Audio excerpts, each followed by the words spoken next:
everyone! Today, bali anim ang gagawin natin cake. Isan ko na nga itong fruitier na cocomelon. Combination ito ng dilaw, blue at green. Gil nga lang ako nung una kasi ang hirap magpakinis. Ewan ko ba, may time kasi na ganun talaga.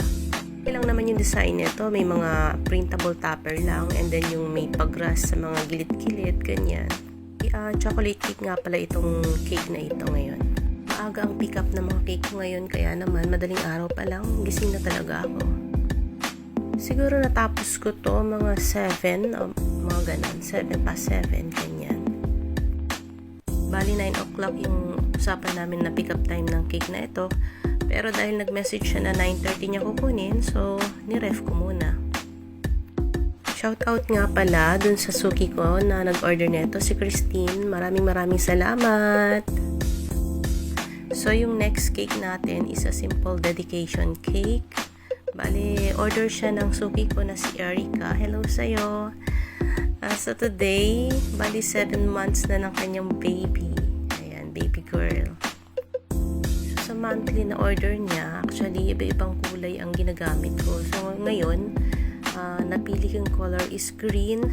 Buti na lang kasi nag-match dun sa color ng damit ng bata dahil dilaw. So, okay lang. Wala kasi siyang sinabi sa akin na color combination. So, ako na lang nag-decide ng color na ilalagay ko. Buti na lang din talaga pumagay. Thank you ulit! Ito naman mga susunod na cake na gagawin ko. Bali, 4 ito. Order ito ng dalawang magkapatid na malapit sa puso ko. Yung ate ay si Ate Hilda. Ayan, kabatch ko ng high school at ang kanyang kapatid na si Joy. Ayan, nakilala ko dahil sa kanya. So, sobrang thankful ako sa kanila magkapatid kasi nung nag-start ako, talagang sila yung mga unang-unang nagtiwala sa akin. Kahit alam nila na baguhan pa lang ako at talagang nasa level 1 pa lang. Parang, kumbaga sa nag-aaral, kinder pa lang. Pero yung tiwala nila, talagang ando doon. Kaya sobrang thankful talaga ako sa kanila hanggang ngayon. Hindi matatawaran yung pasasalamat ko. Sa totoo lang, sa lahat ng mga naging customer ko, isa sila sa mga customer ko na masasabi ko, ang sarap lang maging customer forever. Kasi wala silang arte as in. Yung tipong pag sinabi nila, pa-order ako nito, magsisend sila sa akin ng picture, tapos yun na yun. Sabi nila, magkano yan? Ganon. Tapos, sige, eto pa. Ganon. Kasi pag nag-order sila, pag may mga okasyon sila, hindi lang isa, hindi lang dalawa, hindi lang tatlo. Kadalasan yan, 4 pataas. Ganon hanggang 8, ganyan. Tapos, meron pa yung kasamang mga kakanin. Kung alam niyo lang. Hindi lang kasi ako nagpa-post. Minsan Biko, minsan Shanghai, puto kutsinta. So ngayon, bali 3 bilao ng puto kutsinta yung kasabay ng mga cake na yan. Kaya sobrang ngarag ako yung araw na to, promise. Pero alam niyo yon, kahit na ganun karami yung trabaho, magaan magtrabaho kasi alam mong yung tao na pagbibigyan mo niyan, magaan din kausap. Kaya parang mahihiya ka na hindi gawin yung dapat mong gawin. Kaya pag-iigihan mo, ganon. Sobrang kailangan maayos yung gawa mo, kailangan although sa lahat naman ganon. Pero iba special yung yung pakiramdam na ito mga taong to, simula't simula na naging suki mo na sila. Nagtiwala sila hanggang ngayon. Kaya gusto ko ibalik din sa kanila yung tiwalang binibigay nila sa akin. Ganon. Kaya naman gusto kong gamitin itong pagkakataon na ito para magpasalamat sa kanilang dalawa. Kaya Ate Hilda at kay Joy, thank you talaga sa inyong dalawa. Wala na akong masasabi. Kundi maraming salamat. So, ayun na nga. Ito na yung final. Yung kanina is parang car theme yun. Tapos, eto naman, chocolate cake.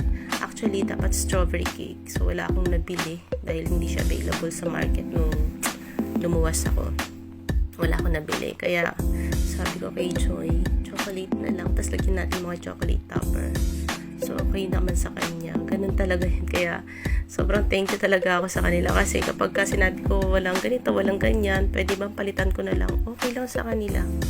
Talagang buo yung tiwala nila sa akin eh. Talagang, ay nako, hindi nyo talaga ako masisisi kung sobra-sobra yung pasasalamat ko sa kanila magkapatid. Thank you ulit Ate Hilda and Joy. God bless you more talaga. Maraming salamat sa inyo. How I wish na sana lahat ng customer kagaya nyo. Siguro ang sarap magtrabaho pag gano'n, no? Pero ganun talaga eh. Iba-iba ang tao, iba-iba ugali. So, makikisama na lang tayo. At syempre, trabaho natin to. Kailangan natin magtiyaga. Kailangan natin unawain ang ugali ng bawat isa. So, hindi lahat kasi ng tao mapiplease mo. Hindi rin lahat ng tao magtitiwala sa'yo ng bonggang-bongga. Kaya, ayun, sana lahat ng mga customer ko, although wala pa naman akong na-encounter, siguro meron, isa o dalawa, ganun, pero wala na yun. Doon lang tayo sa positive, o diba? Para masaya ang buhay. Huwag na natin pabigatin pa. Mas masarap magtrabaho na magaan ang lahat. Kaya naman, thank you talaga ulit. Super hugs talaga para sa inyong dalawa.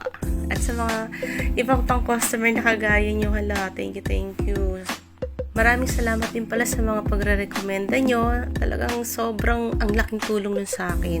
Thank you sa lahat. At eto na nga yung pinakahuling cake na ginawa natin for today's video.